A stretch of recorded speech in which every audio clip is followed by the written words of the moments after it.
Bonsoir et bienvenue sur NTD Actualité. Depuis mercredi dernier, Rhodes, destination prisée en Grèce, est en proie à de violents incendies. Des forces internationales, y compris turques et slovaques, combattent les flammes qui ont contraint à l'évacuation de près de 200 000 personnes. 2 pilotes qui combattaient les flammes ont perdu la vie lors du crash tragique de leur Canadair. Depuis mercredi dernier, des centaines de pompiers, aidés par des forces venues de Turquie et de Slovaquie, luttent contre les incendies faisant rage sur l'île de Rhodes. Rhodes est l'une des plus grandes îles de Grèce et l'une des principales destinations estivales du pays, attirant environ 1,5 million de touristes étrangers pendant les mois d'été. La Grèce, qui traverse des conditions météorologiques chaudes et venteuses, a été particulièrement touchée par les incendies. Environ 20 000 personnes ont dû quitter leurs maisons et leurs hôtels au cours du week-end, alors que le brasier se propageait et atteignait les stations balnéaires du sud-est de l'île. Hier, un Canadair qui venait de larguer de l'eau sur un incendie s'est écrasé sur une colline de l'île d'Evia à l'est d'Athènes. Les 2 pilotes à bord de 34 et 27 ans ont été tués dans l'accident. Le Premier ministre grec Kyriakos Mitsotakis a déclaré que les prochains jours seraient difficiles, mais que les conditions pourraient s'améliorer après jeudi. Ce mois-ci, des vagues de chaleur ont balayé l'Amérique du Nord, le sud de l'Europe et la Chine. Plusieurs foyers d'incendie se sont également déclarés dans le sud-est de la France mardi après-midi. Près de l'aéroport de Nice, une centaine de pompiers ont été déployés pour circonscrire un incendie de forêt. Celui-ci a touché une zone inhabitée, proche d'une autoroute, sans faire de victimes. Et selon une étude publiée ce mardi par des scientifiques du groupe World Weather Attribution, le changement climatique provoqué par l'homme aurait joué un rôle, je cite, absolument accablant dans les vagues de chaleur extrêmes qui ont balayé l'Amérique du Nord, l'Europe et la Chine ce mois-ci. Il convient toutefois de souligner certaines limites potentielles de l'étude. L'étude ne s'est intéressée qu'à certains phénomènes météorologiques extrêmes et non à des cas moyens. Elle part également de l'hypothèse que le réchauffement climatique est le principal facteur influençant les extrêmes au-delà de la variabilité naturelle d'une année sur l'autre. Les études comparatives telles que celle-ci doivent s'appuyer sur une certaine mesure sur la modélisation, mais les modèles ne sont pas toujours fiables. Les résultats de l'étude n'ont pas encore été évalués par les pairs. Et le cofondateur de Climate Debate UK, Ben Pyle, nous a donné un autre point de vue sur les récentes vagues de chaleur et les phénomènes météorologiques extrêmes. Bonjour Ben, merci beaucoup d'être venu. On a l'impression qu'il y a un consensus scientifique sur le fait que l'homme est à l'origine du changement climatique. Qu'en pensez-vous ? L'homme est probablement à l'origine d'un certain degré de changement climatique. Il y a de très bonnes preuves que le monde s'est réchauffé. Et il est relativement bien établi que le CO2 supplémentaire que nous avons introduit dans l'atmosphère a contribué à ce réchauffement. Le changement climatique n'entre pas dans la même catégorie que le réchauffement de la planète. Et je dirais qu'une grande partie de ce que les gens considèrent comme un changement climatique n'est pas étayé par beaucoup de preuves. Donc, il se peut qu'il y ait davantage de vagues de chaleur, et nous pouvons accepter que cela soit le résultat d'une planète plus chaude, ce qui semble être une conséquence inévitable de l'augmentation de la température, mais, par exemple, il n'y a pas plus de tempêtes, et nous ne voyons pas nécessairement plus de sécheresse, plus d'inondations et d'autres phénomènes de ce genre. Les preuves sont donc quelque peu contradictoires quant à la question de savoir si le réchauffement climatique a entraîné un changement climatique plus important. Qu'en est-il des reportages sur les phénomènes météorologiques extrêmes et les incendies de forêt en Grèce ? Si cela n'est pas lié au changement climatique, que peuvent en penser nos téléspectateurs ? Les vagues de chaleur et les incendies ont toujours existé. En fait, dans le passé, ils ont été beaucoup plus dramatiques. Le consensus scientifique de la dernière décennie a suggéré que le monde verrait 25% de zones brûlées en moins à l'ère du changement climatique. Nous n'assistons pas à une crise climatique, même si nous observons des preuves du changement climatique et du réchauffement de la planète. Comment pouvons-nous avoir un débat scientifique plus ouvert ? Je pense que les gens doivent s'impliquer. Et je pense que les gens doivent questionner la science. Malheureusement, les gens ont tendance à vouloir dépendre de la science institutionnelle et des universités pour que ces choses entrent dans la compréhension du fonctionnement du monde et de ce qui se passe. Il semble que beaucoup de ces histoires aient été amplement exagérées pour des raisons politiques. Il faudra donc que le public s'implique pour remettre la démocratie au cœur de l'élaboration des politiques. Je pense que nous commençons à le voir dans l'élection partielle qui s'est tenue récemment à Uxbridge et en général sur les médias sociaux. Les gens commencent à exprimer un point de vue très différent sur la science dominante et les opinions politiques dominantes et commencent à lancer un défi sérieux à ce qui a été pendant trop longtemps un consensus incontestable. Ben Pyle, merci beaucoup de nous avoir rejoints. Je vous en remercie. Merci à vous. Et au nord de Francfort, en Allemagne, un garde forestier tente de protéger, d'un temps devenu plus chaud et plus sec, une partie de la forêt. Il affirme qu'il est de plus en plus difficile de déjouer la sécheresse. Il envisage même de planter des espèces méditerranéennes. De la terre craquelée et des arbres desséchés. Ces scènes sont déchirantes pour le garde forestier allemand Ralf Jäckel, qui a restructuré cette forêt près de Francfort pour la rendre plus résistante. Selon lui, il est de plus en plus difficile d'assurer la pérennité de la forêt. La raison, un climat plus chaud et plus sec. Jäckel s'occupe d'environ 14 000 hectares de forêt dans l'état de Hesse. Rien que cette année, l'objectif est de planter jusqu'à 5 millions de nouveaux arbres. Mais la forêt pousse sur de la roche et il est donc difficile de retenir l'eau. Sur les sites présentant des conditions extrêmes, les espèces d'arbres sur lesquelles nous comptons massivement pour l'avenir n'ont pas survécu non plus. Il y a environ 25 ans, Jäckel a commencé à remplacer les épicéas par des chênes et des sapins de Douglas qui semblaient mieux résister au temps de plus en plus chaud et sec. Cette année, ces sapins se sont desséchés. Une infestation de champignons n'a fait qu'aggraver la situation. Ces dernières années, nous avons remplacé de nombreuses espèces d'arbres moins résistantes sur les sites à risque, en mettant l'accent sur l'épicéa.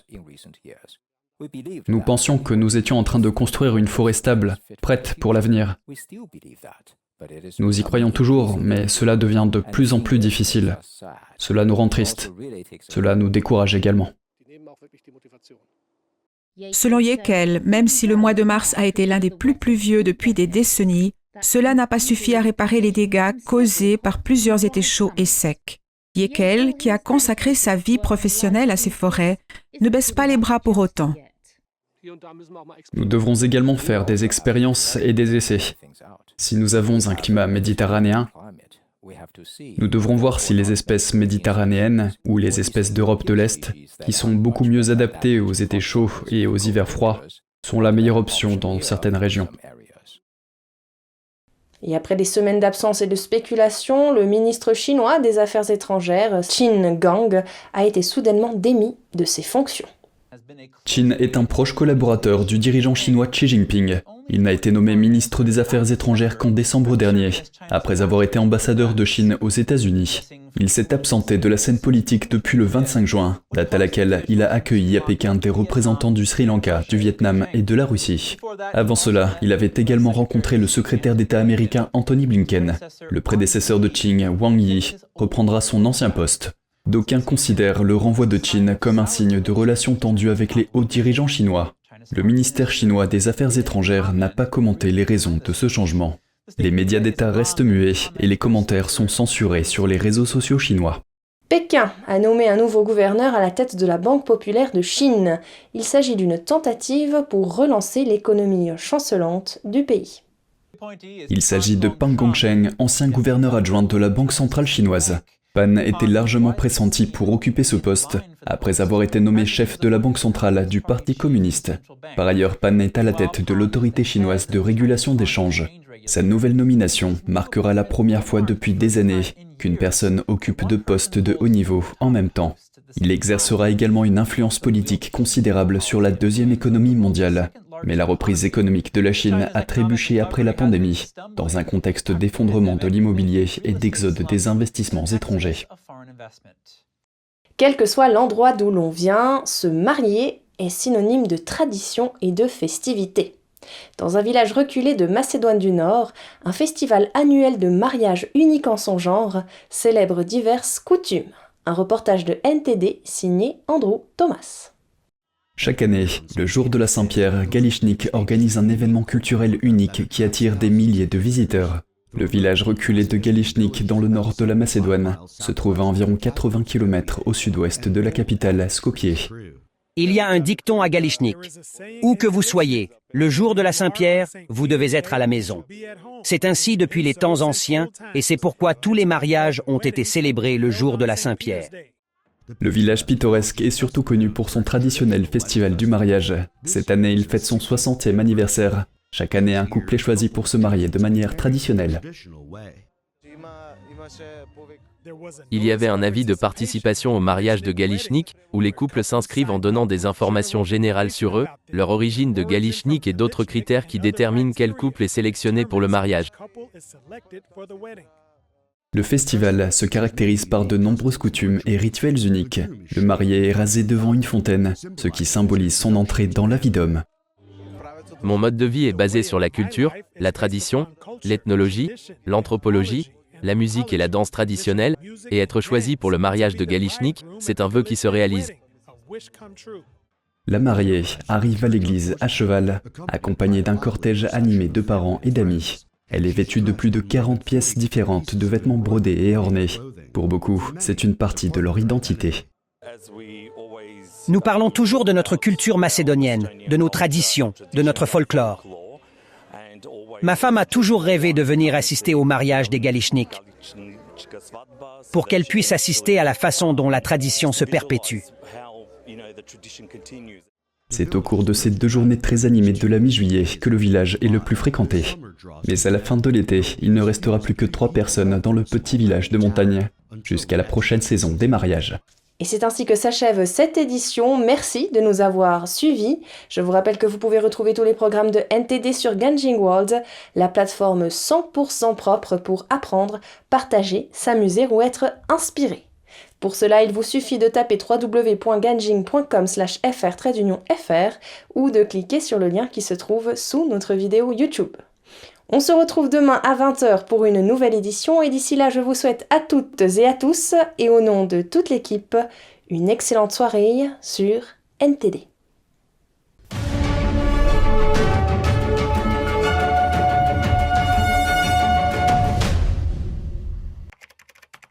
Qu'est-il arrivé à ce monde dans lequel nous vivons? Pourquoi?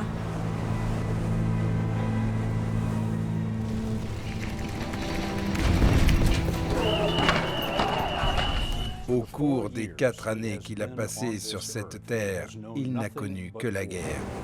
Où que j'aille, les choses que je vois, je veux juste m'en détourner.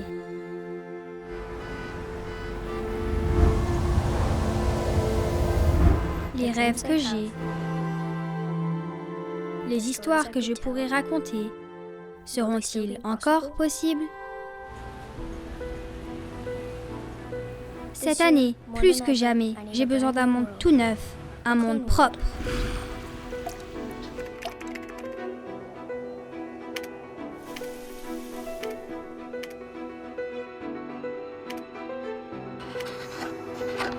Où je pourrais m'améliorer et être inspirée.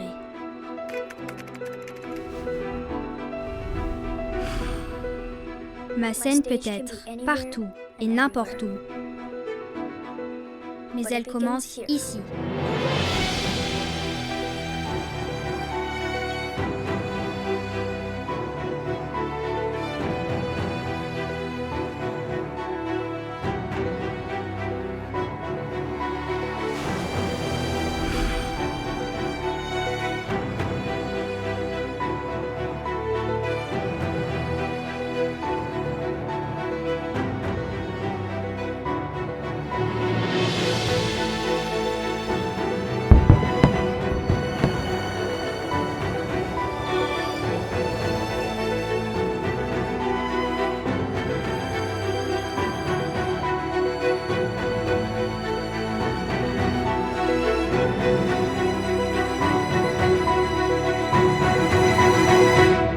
Ganjing World, un monde plus lumineux.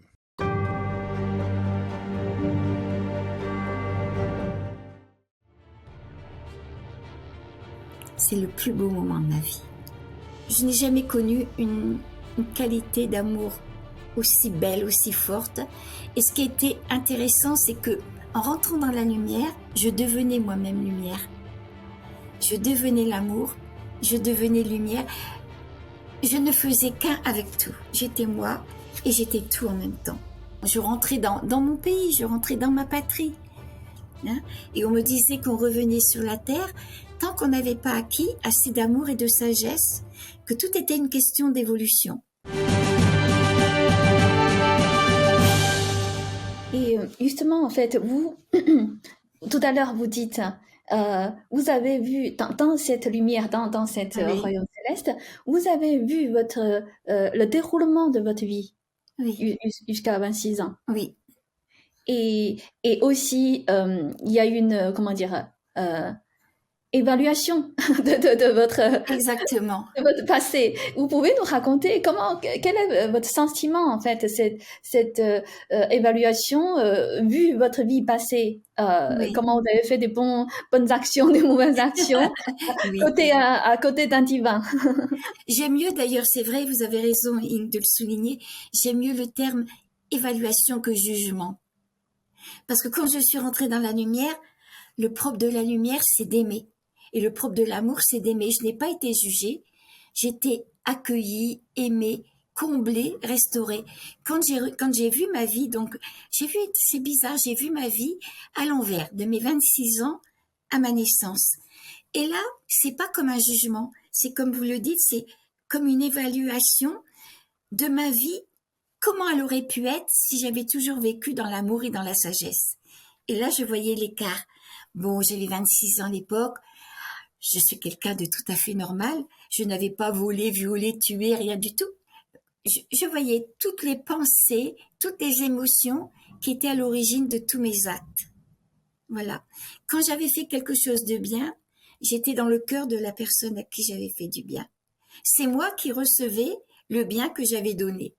Quand j'avais été désagréable, ça m'est arrivé évidemment, eh bien j'étais dans le cœur de la personne à qui j'avais fait du mal et c'est moi qui souffrais du mal que j'avais fait.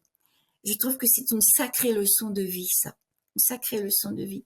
Et en même temps, j'étais l'autre Nicole, une autre partie de moi, plus détachée, plus... On peut dire l'âme, le soi, la conscience. Hein. Le mot, ça n'apporte peu.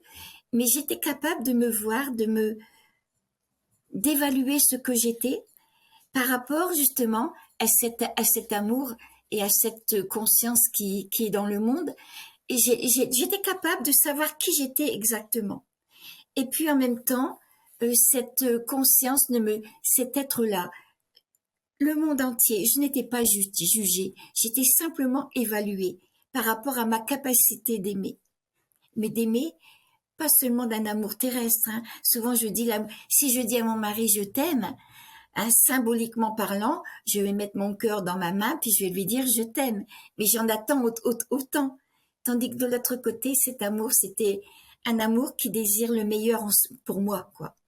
Et voilà. Et donc, je pouvais évaluer ma vie comme ça, mais en même temps, j'étais inflexible. Je n'étais pas complaisante par rapport à moi. Je me voyais telle que j'étais.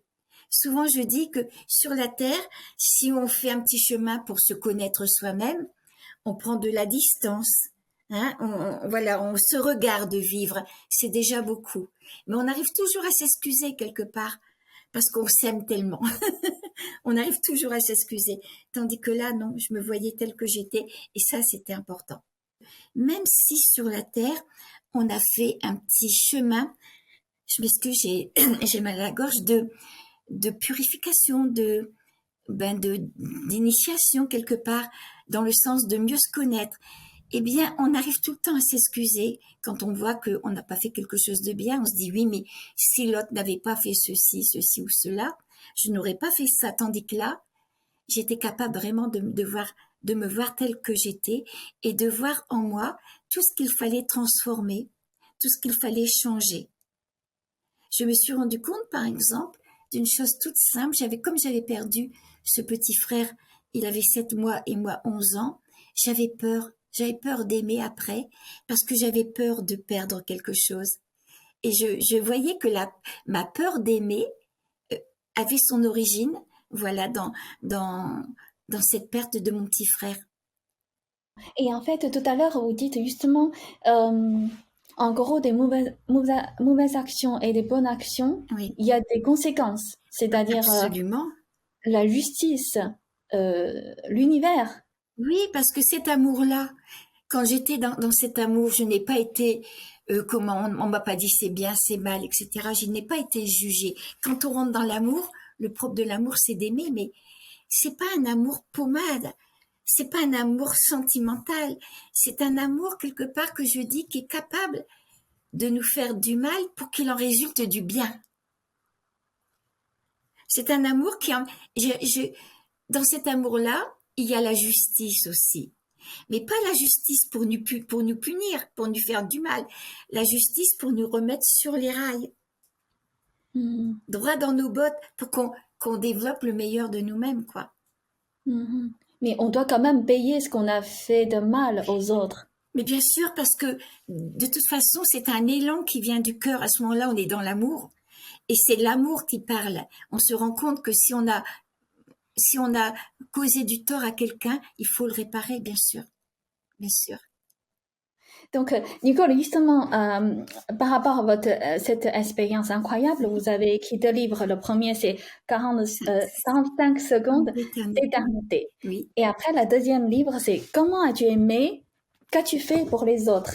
Voilà. Et dans ce livre, je réponds à beaucoup de questions que les personnes m'ont posées suite à mon premier livre. Voilà. Tout à fait. En fait, moi, j'ai vraiment beaucoup apprécié ces 2 livres. Pas seulement, c'est passionnant, c'est vraiment intéressant et ça m'aide beaucoup. Vraiment, ça m'aide beaucoup sur beaucoup de choses. C'est pour ça que je recommande vraiment beaucoup de tous nos téléspectateurs, si c'est possible, de lire votre livre. Vraiment, sincèrement. C'est gentil, merci. Ça me touche. Non, c'est vraiment touchant. C'est parce que votre compassion, votre amour me touche, en fait. C'est vraiment ça. Donc là, tout à l'heure, on parle de votre expérience. Quand vous, dans cette lumière, vous avez rencontré pas seulement un être de lumière, beaucoup d'êtres de lumière. On peut dire des divins, des divinités. Oui, on peut dire ça, bien sûr, oui. J'avais l'impression que c'est comment l'univers se mettait à ma portée sous la forme d'un être que notre cœur connaît. Voilà. Il s'est pas présenté, mais tout de suite, je l'ai reconnu. Il m'a demandé comment as-tu aimé, qu'as-tu fait pour les autres? Et en me posant cette question, on me montrait toute l'humanité avec les bras levés vers le ciel. Et je savais que tous les êtres ici sur Terre, un jour ou l'autre souffraient dans leur cœur, dans leur corps. Qu'est-ce que j'avais fait pour eux? Il nous est demandé de faire grandir justement cet amour en nous. Parce que quand on me montrait tout ce qui risquait d'arriver sur la Terre. Hein. Et bon, c'était pas inéluctable. Hein. Je voyais par exemple, en 1968, on me montrait un chômage qui s'étendait sur le monde entier, une peste. Alors on m'a demandé si c'était le sida, ou maintenant si c'est pas la Covid. Je n'en sais rien, je n'avais pas des mots, mais on me montrait tout ça, montrait des tremblements de terre. On dirait que notre terre en ce moment, elle se met en colère quelque part parce qu'on ne la respecte pas. Hein. Et je voyais toutes des choses négatives comme ça, mais on me disait que ces choses-là n'arriveraient que si on ne changeait pas de conscience. Parce que déjà en 1968, on avait une grande technologie. Alors que dire maintenant, hein, surtout avec l'intelligence artificielle, on avait une grande technologie, mais que malheureusement, la conscience, la fraternité n'avait pas accompagné cette technologie. Et c'est pour ça qu'on me montrait tout ce qu'il risquait d'arriver. Mais ce n'est pas inéluctable. Le si, pour moi, si on ne changeait pas, le si, c'est notre part de liberté. Parce que dans la mesure où individuellement, et ensemble, nous allons prendre conscience de ça, on va faire tout le monde un chemin de transformation intérieure. Et ça changera tout. Plus on met d'amour dans notre cœur, on n'a plus besoin de guerre, on n'a plus besoin de tout ce qui risque d'arriver.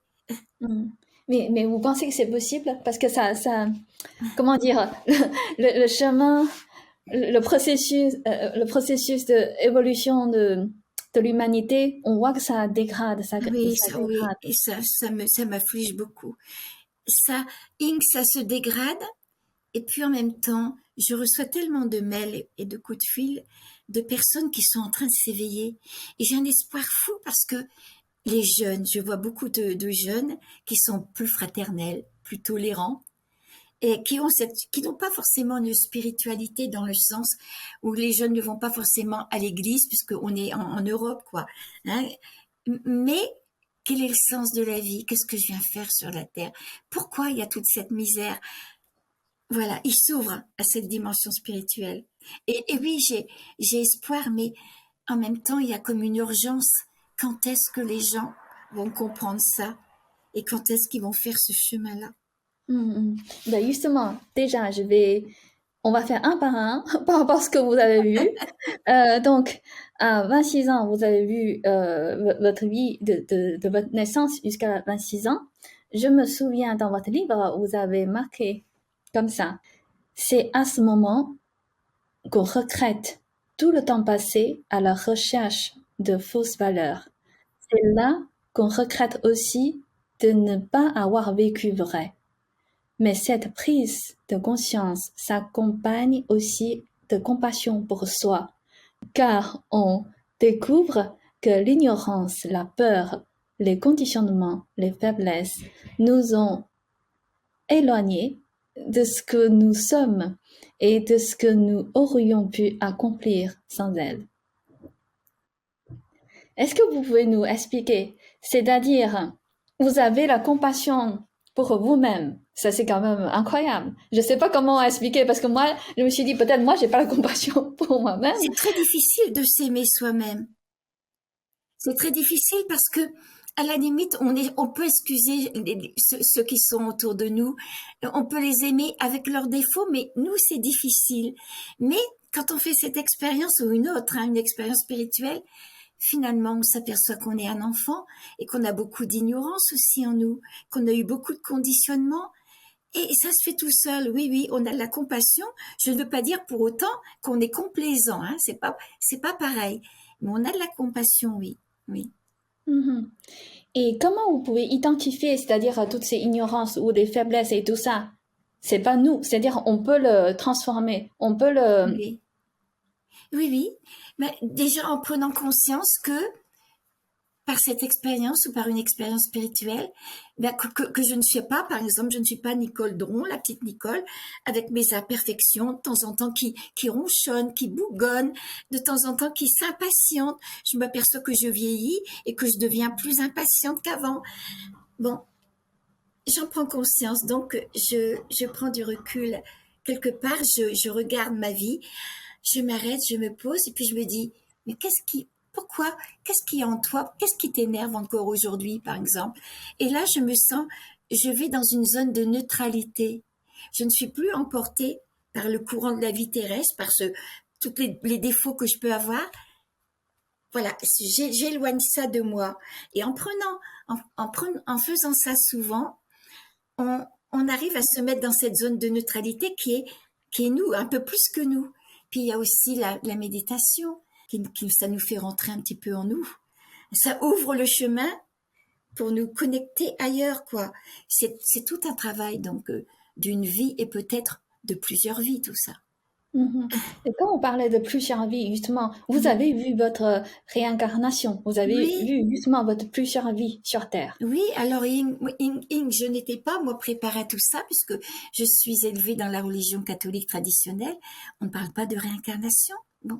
De l'autre côté, on me montrait que, non pas des vies entières, mais des morceaux de vie. Hein, et on me disait qu'on revenait sur la Terre tant qu'on n'avait pas acquis assez d'amour et de sagesse, que tout était une question d'évolution. J'ai vu que j'avais déjà plusieurs fois vécu avec mon mari dans des pays méditerranéens. On me demandait dans cette vie actuelle d'avoir le courage de vivre vrai et d'être moi. Et quand je dis de vivre vrai, hein, c'est encore au-delà, parce que quand on vient au monde, on est dans une famille, dans un pays, donc une race, une religion, etc., qui nous donne des repères, et c'est déjà beaucoup. hein, même des piliers pour grandir, mais quelquefois qui peuvent nous enfermer parce que il y a des choses qui deviennent des dogmes.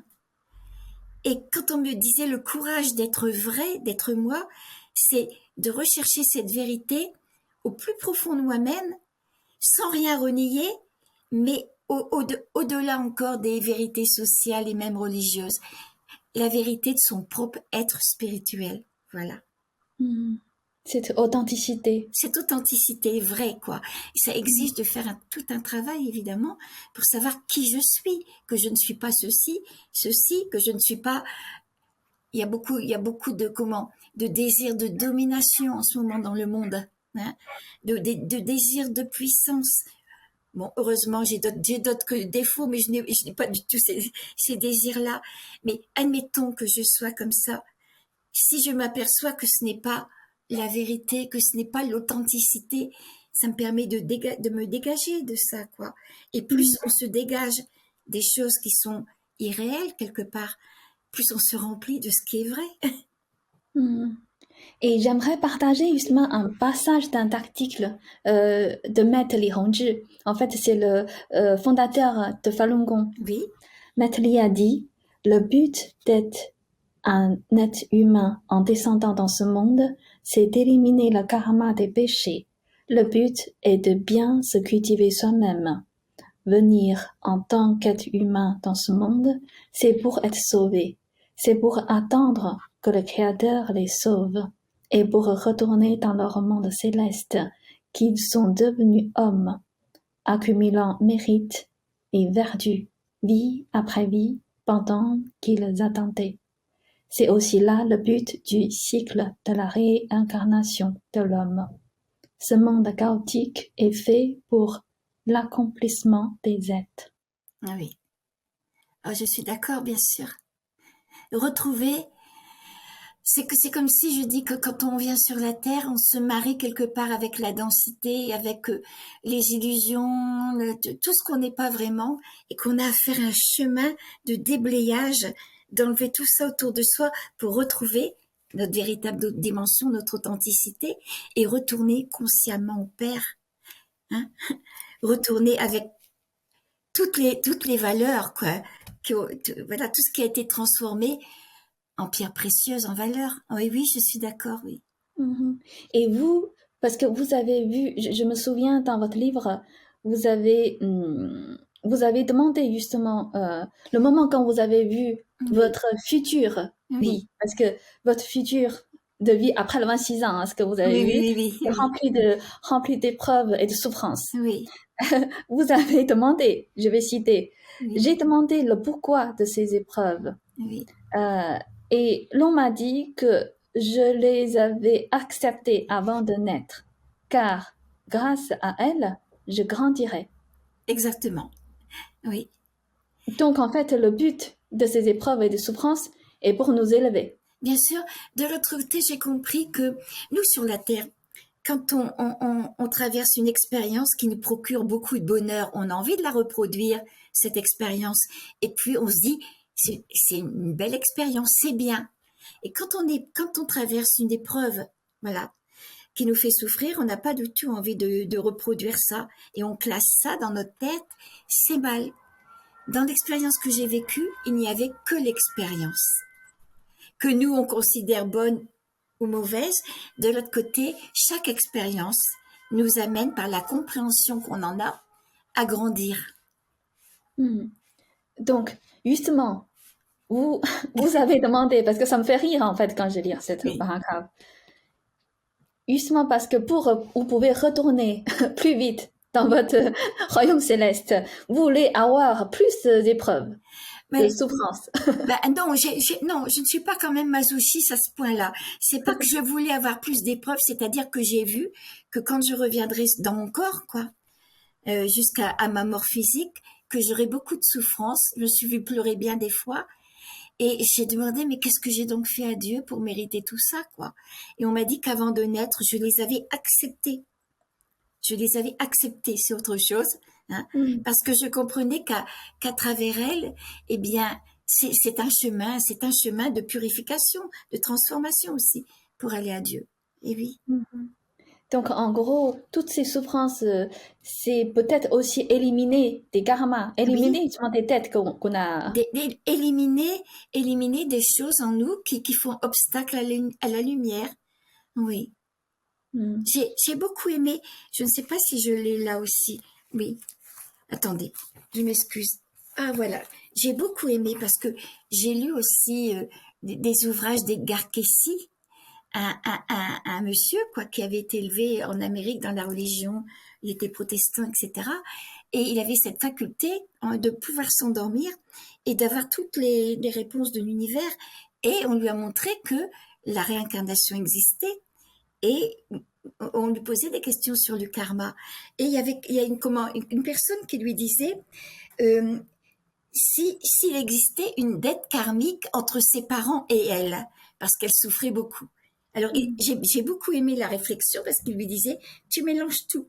Qu'est-ce que la vie, sinon un don de ton Créateur, afin que tu puisses pleinement être un avec lui, à travers des relations personnelles avec ton père, ta mère, ton frère, etc. Ce qui compte, c'est de te regarder en face dans le cadre des relations mises en œuvre par tes proches. Il ne s'agit pas d'une dette karmique entre tes parents et toi, mais d'une dette karmique envers toi-même qui doit être travaillée au moyen des relations familiales, etc. C'est profond quand même, hein? Voilà. Oui, on a une dette karmique, d'accord, mais il faut travailler la dette karmique parce que quelquefois on est partie prenante de tout ça aussi. Est-ce que vous pouvez nous raconter, parce que vous avez justement vu certains segments, ou dites certains morceaux de votre vie passée, plusieurs vies passées, et vous pouvez nous donner un exemple parce qu'il y a un lien, il y a une continuité quand même, il y a justement ce côté de karmique qui. C'était surtout par rapport à mon mari et moi, où nous avons été pendant plusieurs vies ensemble, et c'était plutôt dans le Moyen-Orient, vous voyez, dans tout ce qui était le Moyen-Orient. Et j'avais, dans ces relations, quand j'étais une femme, j'avais souvent une position soumise par rapport à l'homme. Voilà. Et on me disait que dans cette vie-ci, nous avons à apprendre, Michel, il s'appelle Michel, mon mari, Michel et moi, à vivre ensemble tout en nous respectant mutuellement.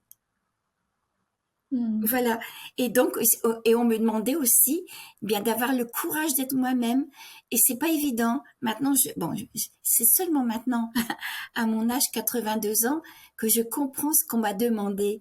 C'est-à-dire, jamais je n'aurais pensé, c'est pas avoir le courage, mais avoir la folie peut-être de parler d'une telle expérience à un moment, en 1968, j'en ai parlé en 1989 par là, où on classait ces expériences comme des hallucinations, vous voyez.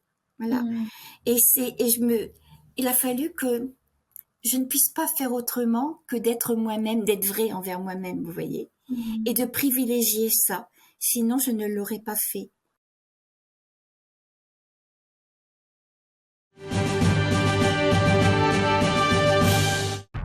L'Amérique est confrontée à une crise de santé mentale. Les gens se sentent plus seuls que jamais. Le féminisme est-il en cause ?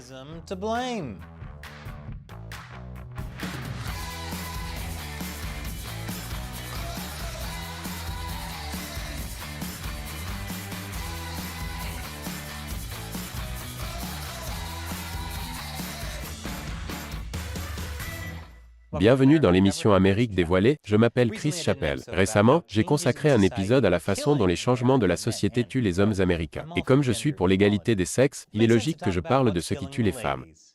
Vous savez, à part les tueurs en série, qu'elles aiment bizarrement écouter dans les podcasts.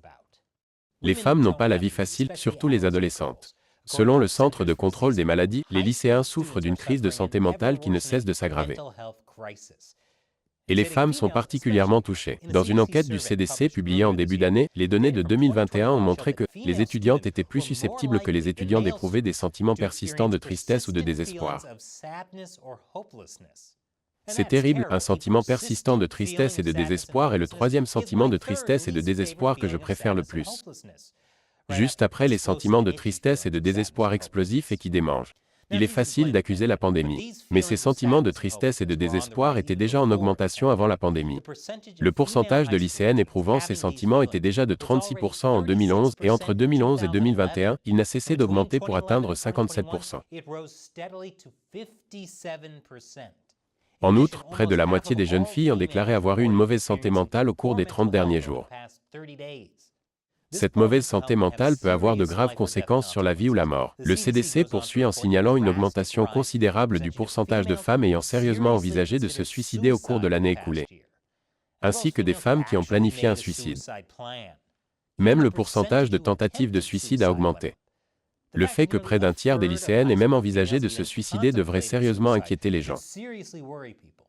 Mais il n'y a pas que le suicide. Les jeunes qui se sentent désespérés quant à leur avenir sont plus susceptibles d'adopter des comportements qui les exposent au VIH, au MST et aux grossesses non désirées. La grossesse, la pire des maladies sexuellement transmissibles. Qu'est-ce qui est à l'origine de cette crise de santé mentale chez les jeunes femmes? Je vous donnerai la réponse après la pause. Bienvenue à tous. Les jeunes femmes sont confrontées à une crise de santé mentale, mais qu'est-ce qui se cache derrière?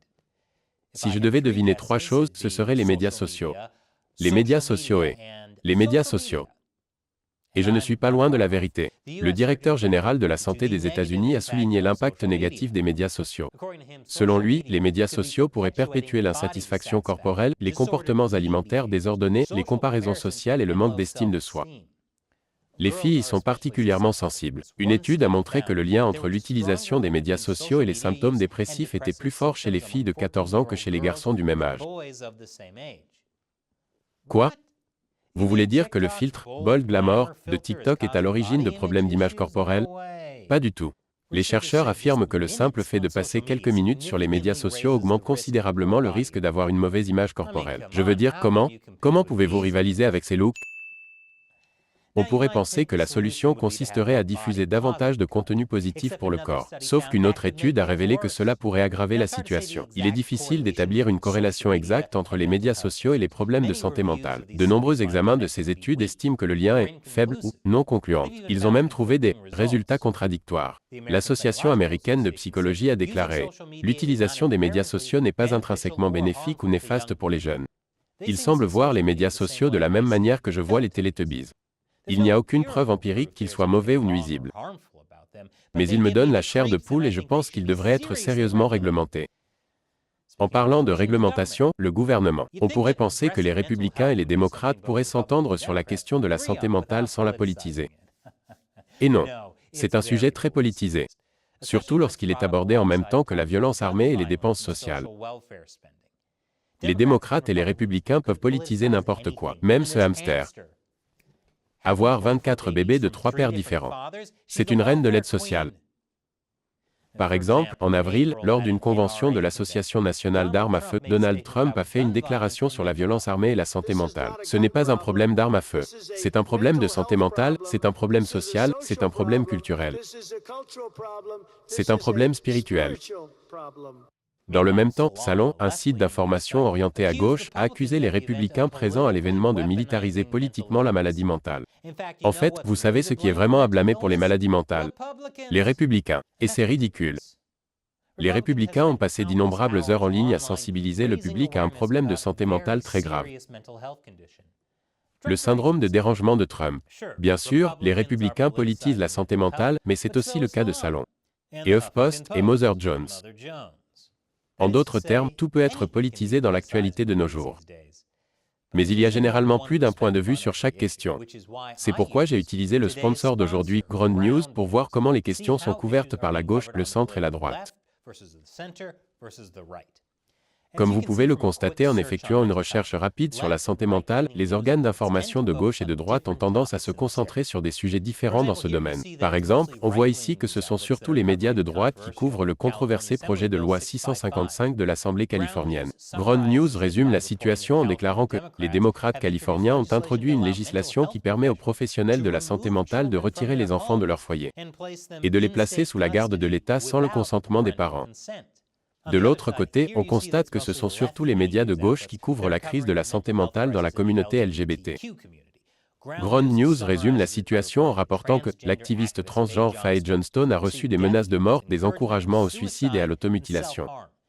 Les experts s'inquiètent de la normalisation de la haine et de son impact sur la santé mentale et la sécurité. Ce que je trouve particulièrement intéressant, c'est la façon dont Ground News fait tout son possible pour montrer des histoires qui sont sur- ou sous-représentées par un seul côté du spectre sur leur fil blind spot. Cela permet de sortir des chambres d'écho et des bulles médiatiques causées par les titres, clickbait, et les algorithmes manipulateurs. J'ai suivi des sujets tels que la santé publique pour obtenir des informations de dernière minute et même des histoires que j'aurais pu manquer autrement. Ground News est une petite start-up dont la mission est de responsabiliser les médias et de créer un monde où le débat coopératif et civil est la norme. Au lieu de la norme actuelle, qui consiste à traiter de nazi de toiletteur. Ou de toiletteur nazi toute personne qui n'est pas d'accord avec vous, à ne pas confondre avec les coiffeurs allemands de 1941. C'est pourquoi nous avons collaboré avec Ground News pour sponsoriser cette vidéo, qui est un excellent endroit où aller si vous voulez être mieux informé que la moyenne des lecteurs de journaux. Il vous aidera à penser librement et à voir toutes les facettes de chaque histoire. Et c'est aussi très intéressant de voir tous les préjugés cachés dans les médias. Inscrivez-vous https://ground.news/America Uncovered ou abonnez-vous via mon lien avant le 5 juillet et bénéficiez d'une réduction de 30%. Soit $5 par mois. Revenons-en au sujet qui nous occupe. Les jeunes femmes ne sont certainement pas les seules à être touchées par la crise de la santé mentale. Je vous en dirai plus après la pause. Bon retour parmi nous. Les adolescentes ne sont pas les seules à souffrir de la crise de la santé mentale. Les femmes qui travaillent sont également touchées. Il s'avère que 9 à 5 était une représentation irréaliste du fonctionnement de l'Amérique des affaires. Pourquoi nous mentir, Dolly? Et oui, nous faisons des références très diverses dans cette émission. Les femmes n'ont jamais été aussi nombreuses à travailler, inversant la tendance pandémique. Et pourtant, il semble qu'elles se sentent encore plus mal. Cela s'explique en partie par le travail lui-même. Nombreuses sont celles qui se sentent seules lorsqu'elles gravissent les échelons de l'entreprise. Selon une étude récente, près de 70% des femmes qui travaillent disent ne pas se sentir soutenues. Et plus de la moitié disent se sentir seules ou isolées à cause de leur travail. Les femmes ressentent un sentiment de solitude dû à l'isolement, au manque de soutien et à l'impossibilité d'être elles-mêmes au travail. Et ce sentiment s'aggrave à mesure qu'elles prennent de l'ancienneté dans leur travail. C'est pourquoi je dis toujours que les femmes n'ont pas leur place sur le lieu de travail. Qu'est-ce que c'est que ça, Shelley? Comment ça, tu démissionnes? Je ne peux pas diriger cette émission sans toi. Je suis hypocrite? C'est toi l'hypocrite. Tu as raison, je ne sais pas ce que ce mot veut dire. Les femmes. Selon des chercheurs de l'Université College de Londres et de l'Université Queen Mary de Londres, les femmes ont également un risque plus élevé de dépression que les hommes si elles travaillent de longues heures. Cette constatation va également dans le sens d'une étude réalisée en 2014 par l'Université du Texas, selon laquelle les femmes occupant des postes de pouvoir présentent davantage de signes de dépression que les hommes. Et ce n'est pas seulement parce que nous, les hommes, ne montrons pas nos émotions. Nous les mettons en bouteille et les gardons secrètes. Comme cette chose que j'ai faite l'été dernier. Quelle chose? Ne t'en fais pas. Il n'est donc pas surprenant que les femmes soient beaucoup plus susceptibles de prendre des antidépresseurs que les hommes, surtout si elles sont d'âge moyen ou plus âgées. Ces données datent de 2015 à 2018, avant la pandémie, et pourraient donc être beaucoup plus élevées aujourd'hui. Une partie de ce phénomène est liée à la biologie. Des études ont montré que le risque pour les femmes de connaître un épisode de dépression majeure est 2 à 4 fois plus élevé autour de la ménopause qu'à d'autres moments de leur vie. Ce risque est encore plus élevé pour les femmes qui ont déjà connu un épisode de dépression. Mais ce n'est pas tout. Le nombre de femmes sous antidépresseurs a augmenté au cours de la dernière décennie. Qu'est-ce qui pousse les femmes à être plus malheureuses? Outre le manque de poches-dents. Toutes les robes. C'est le patriarcat qui est à l'œuvre. En parlant de patriarcat, certains conservateurs reprochent au féminisme moderne de rendre les filles et les femmes malheureuses. Selon eux, 60 ans de féminisme n'ont pas rendu les femmes plus heureuses. La National Review, un site d'information conservateur, affirme que le mode de vie féministe prescrit par la culture américaine est la source du malheur, des luttes et du sentiment de vide des femmes. Ce n'est pas que les conservateurs s'opposent à l'égalité de traitement et à la dignité des hommes et des femmes. Ce qui les préoccupe, c'est la façon dont le féminisme moderne, selon eux, encourage la maternité non désirée, le divorce facile, la culture du branchement et la poursuite d'une carrière au détriment de la famille au nom de l'autonomisation. Ce qui, à son tour, ouvre la voie à des modes de vie qui alimentent la crise de la santé mentale. Elle s'inquiète également des effets du porno sur les femmes. Pas tant en le regardant mais, en le regardant. OnlyFans. Le féminisme est-il donc à blâmer pour le malheur des femmes? Tout dépend de la définition que l'on donne au féminisme. Pour certains, le porno féministe se résume à un catalogue de vêtements remplis de robes à poches. Pouvez-vous dire que nous avons des femmes rédactrices dans notre équipe ? De nombreuses féministes sont des partisanes de la culture de connexion. Un rédacteur en chef du Atlantique a qualifié cette culture de « moteur du progrès féminin », un moteur exploité et conduit par les femmes elles-mêmes. Certaines défendent également le porno, ou du moins de ce qu'ils considèrent comme du bon porno. Cela signifie-t-il qu'il existe des critiques du porno ? Je ne veux pas savoir à quoi servent leurs 2 pouces levés. Mais il y en a d'autres qui pensent que la culture de la connexion n'est pas synonyme de féminisme, et qu'elle est même anti-féministe. Il en va de même pour le porno. Quelle que soit l'interprétation du féminisme, les données sont claires. Le sexe occasionnel est lié à la maladie mentale. Et il existe un lien entre la consommation de porno et la solitude. Ce qui est logique. C'est comme regarder une émission de cuisine ne vous donne pas moins faim. Cela vous rappelle simplement les plats délicieux et savoureux que vous n'avez pas et que vous ne goûterez probablement jamais. Tout comme les hommes, les femmes ont besoin de nouer des relations sociales saines et stables. La réduction de l'utilisation des médias sociaux et la modération dans le travail peuvent également aider. La dernière chose que les femmes devraient faire est de comparer leur apparence ou leur carrière à celle des autres, car cela ne peut que les décevoir constamment. La carrière est importante, mais ce n'est pas la seule chose dans la vie, et elle ne peut pas définir l'identité et l'objectif général d'une personne. Et personne ne devrait se définir en fonction des médias sociaux. Jamais, du tout. De quelque manière que ce soit. Sauf peut-être en fonction de la quantité d'Amérique dévoilée que vous regardez. Je plaisante, nous aimons que vous regardiez notre émission, mais prenez aussi un peu l'air. Et comme je l'ai dit, cet épisode est sponsorisé par Ground News. C'est un outil formidable pour vous aider à rester bien informé sur ce qui se passe dans le monde, et sur la façon dont cela est couvert par tous les côtés de l'échiquier politique. Consultez-le à l'adresse suivante, https://ground.news/America Uncovered, ou cliquez sur le lien ci-dessous. Encore une fois, je suis Chris Chappell, à la prochaine fois.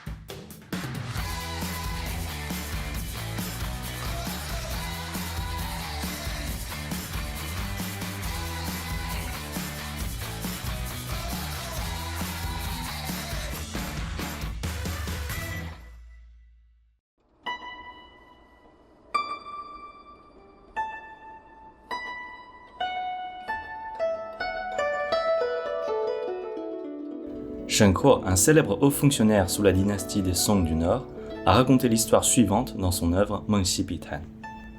Sous le règne de l'empereur Shenzong, il y avait un grand moine appelé Tao Qing. Un jour, pendant qu'il voyageait dans les montagnes Yandanshan au sud de la Chine, un vieil homme très modestement vêtu apparut à sa vue au bord d'une grande chute d'eau.